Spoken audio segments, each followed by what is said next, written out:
Today, Brian Belski of BMO, he's the chief investment strategist there, is making to counter that view. Brian, he says, Steve does, earnings are coming down. Earnings are coming down. That's one of the principal reasons to be negative on the market. Earnings come down. The multiple needs to come down further. And I looked at your notes today, and you make the argument that it's exactly the opposite. Good afternoon. Steve also made the argument that it's arrogant to be bullish. I think you have to have faith to be bullish. It's arrogant to be constantly bearish and constantly fear-filled and constantly rhetoric-filled and constantly macro-driven. The stock market is a market of stocks. You can't name 2 or 3 stocks because earnings are going down there and apply it to the 500 stocks in the S&P 500.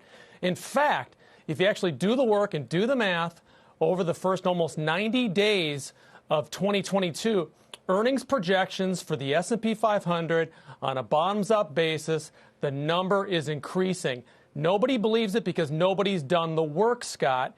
They're applying it to a couple of stocks that You're the only one that's publishing on it. I'm the only one that's published on it, Scott, because people don't want to be controversial and dig into the numbers. You've got analysts and strategists lowering their forecasts, and I just think it's too early. And we will adjust our forecast if we see something fundamentally changing after for the it already second half of turns the year. lower? No, Scott. No, you don't downgrade your forecast after the market goes down. You downgrade your forecast after a rally. That's number one.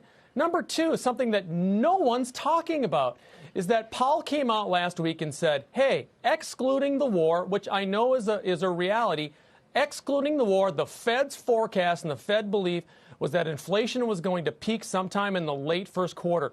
No one's talking about that. On a month-over-month basis, the numbers are already starting to see that, even with this spike in oil. And oh, by the way, oil is all over the place. It actually has more of a downward bend to it, Scott. So I just think that there's people making these macro arguments without actually doing the work.